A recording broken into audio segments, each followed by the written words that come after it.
माँ जगतजननी जगदम्बा माता पार्वती जी की एक सहेली थी जिसका नाम था मालिनी। क्या नाम है उसका? जम के बोलो जरा। मालिनी। ये माँ पार्वती जी की सहेली है, सखी है। और बड़ी विचित्र सखी है। जैसे गणेश जी के शरीर पर हाथी का मुख लगा है, उसी तरह ये मालिनी के शरीर पर भी हाथी का मुख लगा है।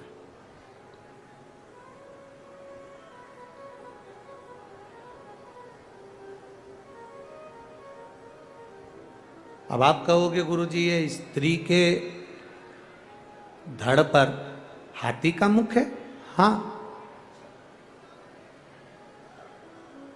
एक मत्स्य पुराण में, विष्णु धर्मोत्तर पुराण में और एक नवदुर्गा उपनिषद के अंतर्गत मालिनी का चरित्र वर्णन आता है। थोड़ा सावधान रहकर सुनिएगा इस चरित्र को, क्योंकि तेज शिव महापुराण की कथा चल रही है। हम मालिनी के उस स्वरूप को जानने का प्रयास करेंगे। भगवान शिव के उस करुणामय आशीर्वाद को हम जानने का प्रयास करें। नवदुर्गा उपनिषद कहती है,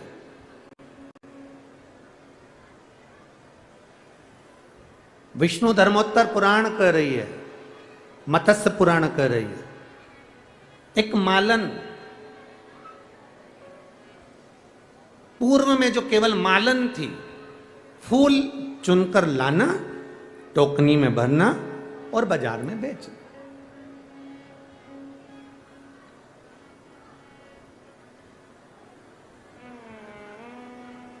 अब इस मालन का काम क्या है? ये मालिनी जो मालन है, ये पूर्व में जो मालन थी, इसका काम क्या है? केवल उस टोकनी में फूलों को एकत्रित करना और फूलों को एकत्रित कर कर उन फूलों को बेचना, उन फूलों को बाजार में लेकर जाना।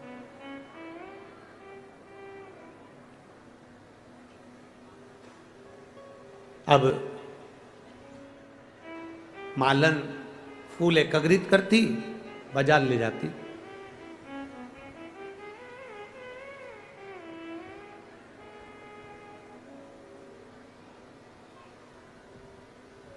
इसका एक नियम था। अब वो नियम थोड़ा सा ध्यान दीजिएगा। इसका एक नियम बड़ा विचित्र था इस मालन का। एक क्या करती थी,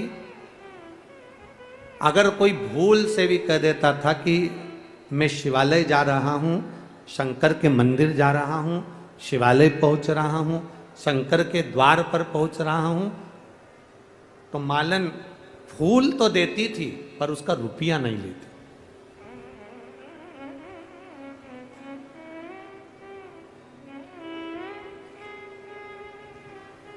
उसका रुपया नहीं लेती मालन।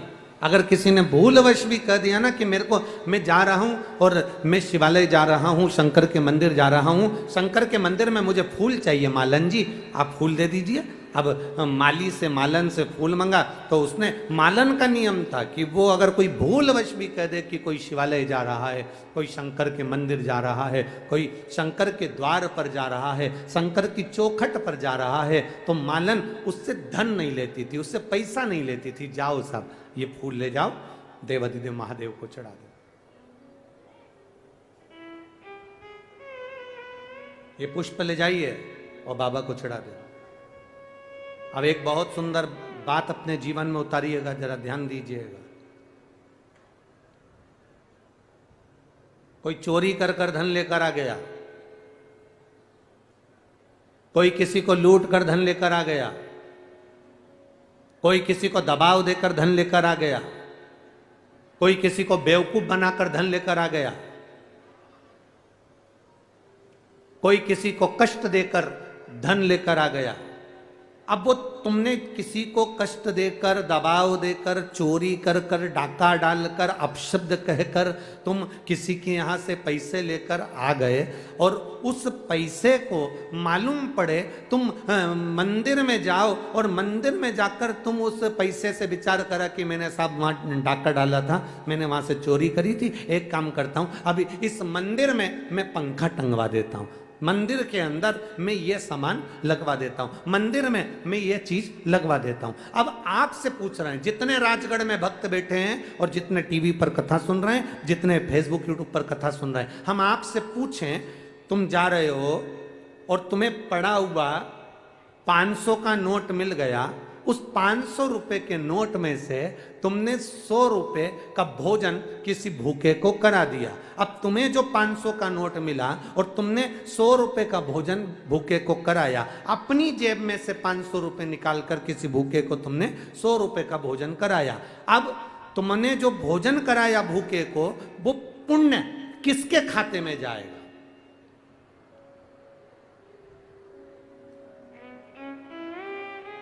तुम्हारे खाते में कि जिसके वो 500 रुपए थे उसके खाते में?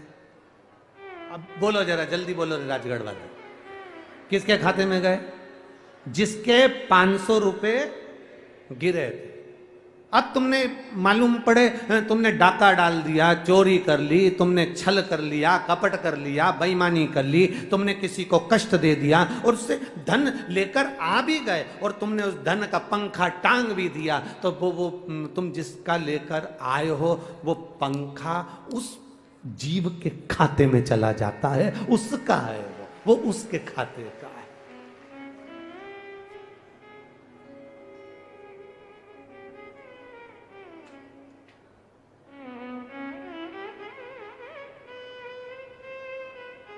और सरल भाषा में समझ लो, राजगढ़ की जीजियों बहुत अच्छे से समझना, बहुत अच्छे से। हरतालिका तीज का पूजन यहाँ करते हैं लोग, कौन कौन करता है जरा हाथ उठाओ, सब करते हैं, हाँ ठीक है, रखो रखो रखो, ठीक है। हरतालिका तीज का पूजन जिसके यहाँ तुम करने के लिए गए हो, ठीक है, अब तुम्हें चाहिए क्या? हरतालिका तीज का पूजन तुम जिसके यहाँ करने के लिए गए हो उसके यहाँ तुम्हें कहना चाहिए, जी जी हम आपके यहाँ पूजन करने आ रहे हैं, हम आपके यहाँ आ रहे हैं, रात भर कीर्तन भी करेंगे, तुम्हारे यहाँ की चाय भी पिएंगे, पर निवेदन इतना है कि चाय जो बनेगी वो जितनी भी बहन होनियाँ पूजन करने आई है सबकी तरफ से 5-5 रुपए मिलाएं, चाहे 2-2 रुपए मिलाएं, चाहे 1-1 रुपए मिलाएं, पर चाय सबकी तरफ से बनना चाहिए। उसका कारण ये है कि मालूम पड़े व्रत करा तुमने और पिला दी पड़ोसन ने चाय, और व्रत खाते में पहुंच गए।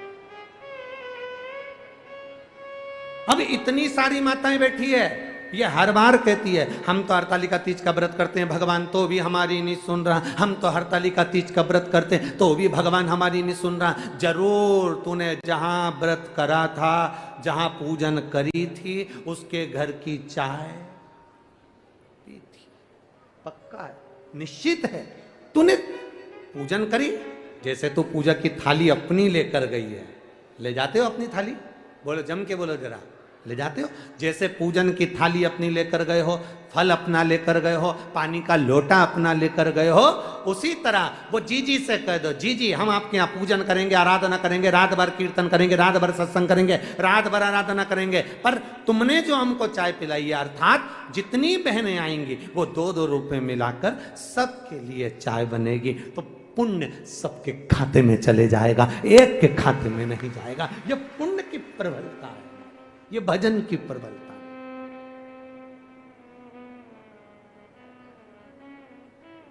और सरल भाषा में समझ लो, इससे भी सरल भाषा,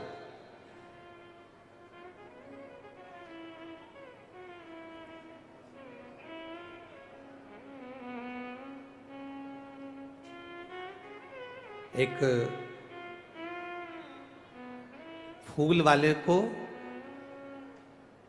बड़ा सुंदर एक कमल का पुष्प मिल गया, हो सकता है ऐसा कोई सुंदर सा फूल कमल का हाथ में आ गया, सुंदर सा। अब फूल वाले को एक फूल आया। नगर में संत आए, साधु आए, गुरु आए। माली ने विचार करा कि फूल मैं संत के पास जा रहा हूं तो फूल लेकर जाऊंगा संत के पास। अब माली फूल को लेकर जाने लगा तो राजा ने उसकी टोकनी में बड़ा सुंदर पुष्प देखा, तो पुष्प देखकर राजा ने कहा ये फूल हमको दे दो, 8,000 सोने की मुद्रा हम आपको देते हैं, ये फूल हमें दे दो। माली ने कहा महाराज आप ये फूल लेकर कहाँ जाओगे? तो कहा संत आए हैं, उन संत को ये पुष्प देना। माली ने कहा महाराज फूल अगर आप देंगे तो मैंने भी तो संत को देने के लिए फूल रखा है, मैंने भी तो संत को देने के लिए फूल रखा, मैं नहीं दे सकता। 8,000 सोने की मुद्रा छोड़ दी उस फूल के लिए। नगर का मंत्री आ गया, उसने कहा फूल हमें दो, हम 16,000 स्वर्ण मुद्रा तुमको देते हैं। फूल नहीं दिया। आखिरी में वो फूल लेकर संत के पास गया तो पूरे नगर के लोगों ने कह दिया इसने इस फूल के 8,000 सोने की मुद्रा नहीं ली, इसने 16,000 सोने की मुद्रा नहीं ली, ये फूल गुरुदेव आपके लिए लेकर आया है। संत के पास जब पहुंचा उसने फूल चरणों में रख दिया, बस केवल हाथ जोड़कर कहा गुरुदेव मेरे पास देने के लिए कुछ नहीं है। जब मैंने सुना है किसी गुरु से मिलने के लिए जब कोई जाता है कोई सामान लेकर नहीं जाता, केवल अपना पाप गुरु के चरणों में छोड़ने के लिए जाता है। मैं अपने पाप आपके चरणों में छोड़ने के लिए आया।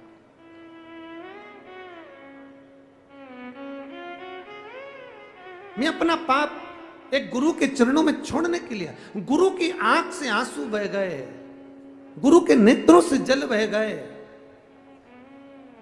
आज कोई मिला जिसने सत्य कहा है।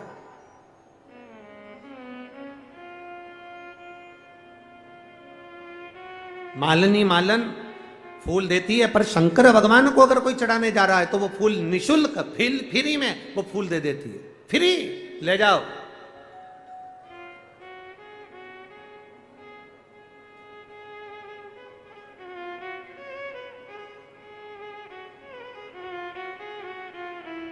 हमारे पुष्टि मार्ग में यहां ठाकुर जी की हवेली है राजगढ़ में। हमारे पुष्टि मार्ग में एक वर्णन आता है, सारे मंदिरों में जाना, उस मंदिरों में फ्री में आपको प्रसाद मिल जाएगा। हनुमान जी के मंदिर जाएंगे फ्री में प्रसाद मिल जाएगा, राम जी के मंदिर जाएंगे फ्री में प्रसाद मिल जाएगा, दूसरे मंदिर जाएंगे फ्री में प्रसाद मिल जाएगा। केवल पुष्टि मार्गी हवेली जी, ठाकुर जी की हवेली जी एक ऐसी होती है जहां पर आप 50 रुपए जमा करो तो आपको मोहन थाल मिल जाएगा, आप 25 रुपए जमा करो आपको ठोर मिल जाएगा, आप 10 रुपए जमा करो आपको पान का बीड़ा मिल जाएगा। बोलो सही है कि गलत है? जम के तो बोलो जरा, सही है ना? केवल ठाकुर जी की हवेली पुष्टि मार्ग में श्रीमद वल्लभाचार्य जी ने यह नियम लगाया कि हवेली जी में अगर कोई प्रसाद ले रहा है तो फ्री नहीं, उससे भी एक शुल्क लिया जाए। उसका कारण क्या हुआ, उसका कारण क्यों है? उसका केवल एक कारण है कि फ्री में अगर प्रसाद मिलता है तो उसको लोग ले जाकर अलमारी पे रख देते हैं, फ्रिज पे रख देते हैं, बाद में वो अलमारी में पड़ा रहता है और 15 दिन बाद वो काम वाली बाई को दे दिया जाता है। काम वाली बाई उसको उठाकर गाय को खिला देती है। पर जब कोई व्यक्ति पैसे देकर कुछ खरीदता है तो उसकी कीमत जानता है, इसलिए उसको प्रेम से ग्रहण भी करता है। निःशुल्क नहीं दिया। हमारे पुष्टि मार्ग की हवेली में आपको 50 रुपए का ठोर मिल सकता है, 10 रुपए का एक मोहन थाल। उसका एक नियम बनाया, उसका कारण यह है प्रसाद का सम्मान हो। दूसरा नियम बनाया कि जिस प्रसाद को हम ग्रहण कर रहे हैं, किसी ने आटा दिया, किसी ने चावल दिया, किसी ने शक्कर दी, किसी ने कुछ दिया, किसी ने कुछ दिया, आप किसी का दिया हुआ खाएंगे तो वो पचाएंगे कैसे? इसलिए जो प्रसाद आप ग्रहण कर रहे हैं उसका कुछ शुल्क हवेली जी में जमा कर कर आप जब लेते हैं तो वो प्रसाद भी आपको अपना लगता है और अपना कल्याण कर कर चलता है, वो निःशुल्क का नहीं है। पर ऐसे भी लोग बैठे हैं और ऐसे भी लोग होंगे, ऐसे बहुत सारे लोग संसार में, राजगढ़ में है कि नहीं पता नहीं हमको, ऐसे बहुत सारे लोग बैठे हैं, एक पीपा तेल देते हैं और 25 डब्बे भर के नुक्ति भंडारे की ले जाते हैं।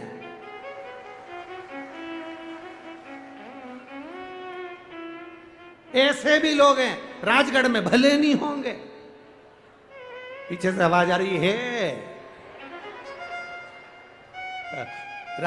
पीछे से आवाज आ रही है, हम नहीं कह रहे। एक डब्बा तेल का देते हैं और अकड़ ऐसी दिखाते हैं, मैंने तेल दिया था, मेरे घर अन्नकूट का प्रसाद क्यों नहीं आया? मैंने तेल दिया था तो माताजी का भंडारा हुआ तो मेरे घर प्रसाद क्यों नहीं आया? जब तेल मैंने दिया, डब्बा मैंने दिया, आटा मैंने दिया, सब्जी मैंने दी, 2 किलो आलू देकर 500 किलो का माल लेकर घर चले जाते हैं लोग, इसमें के होते हैं। शिव पुराण कहती है, कितना सुंदर संवाद शिव पुराण ने कहा। शिव पुराण कहती है सबसे ज्यादा नरक में, या शास्त्र कह रहा है सबसे ज्यादा नरक में कौन पड़ता है? तो कहा जो प्रसाद बांटता है वो नरक में पड़ता है। सबसे ज्यादा नरक में कौन पड़ता है? तो कहा प्रसाद बांटने वाला पड़ता है। प्रसाद बांटने वाला नरक में क्यों पड़ता है? क्योंकि उसका एक कारण है, प्रसाद धर्म की जगह पर बंटता है, प्रसाद सत्य की जगह पर बंटता है, प्रसाद कथा में बंटता है, प्रसाद मंदिर में बंटता है, प्रसाद सत्संग में बंटता है। तो सत्संग में अगर प्रसाद बंट रहा है, धर्म की जगह पर तुम खड़े हुए हो, प्रसाद बांटने खड़े हुए हो, तुमने हाथ में तसला रख रखा, प्रसाद दे रहे हो, तो व्यक्ति नरक क्यों चले जाता है? उसका कारण है प्रसाद बांटने वाला जब बांटने खड़ा होता है, अपना वाला आया तो हाथ ऐसा हो जाता है और पराया आया तो हाथ ऐसा हो जाता है। जो भगवान के दरवाजे पर खड़े होकर छल करता है वो सीधे, बोलो जम के बोलो जरा, नरक चले जाता है। इसलिए मेरी राजगढ़ की जिज्जियों और मेरे यहां पर बैठे जितने भी जी जाओ, सबसे निवेदन है प्रसाद बांटने जब खड़े होना, तुम्हारी धर्म पत्नी भी आ जाए और तुम्हें कितनी भी आंख दिखाए, कितनी भी दिखाए,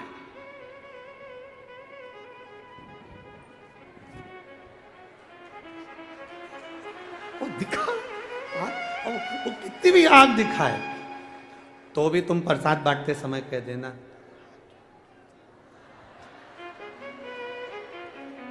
फिर बोध कहेगी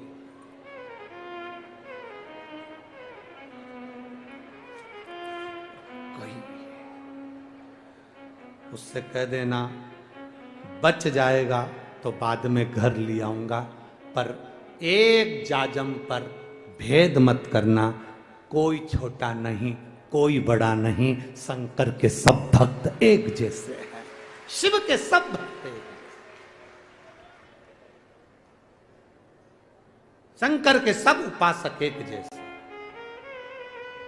प्रसाद में भेद नहीं होना है। प्रसाद इसीलिए हमारे यहाँ शास्त्र में प्रसाद को मूल्यवान बताया गया, प्रसाद को कीमत वाला बताया गया, पर दुनिया ने प्रसाद के महत्व को मिटा दिया। सत्यनारायण भगवान का प्रसाद फ्री में मिल जाता है, लोग उठा कर ले जाते हैं, पुड़िया बांध के ले जाते हैं, फ्रिज पे रख देते हैं, 3 दिन तक सोचती बहू खाएगी, बहू सोचता है बेटा खाएगा, बेटा सोचे पोता खाएगा, पोता सोचे पोती खाएगी, वो प्रसाद रखा रखा रखा रखा रखा रखा।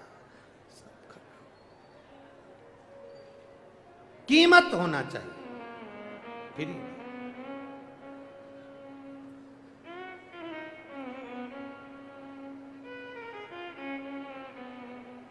और देखिए मेरे बाबा ने,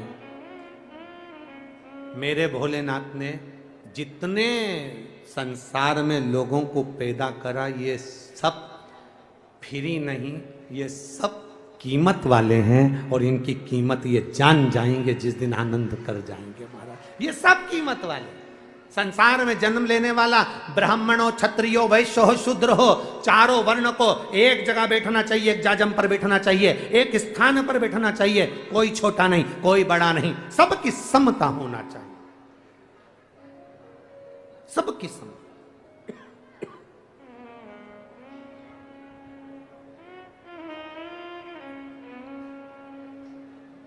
ब्रह्मा विष्णु सदाशिव जानत अविवेका,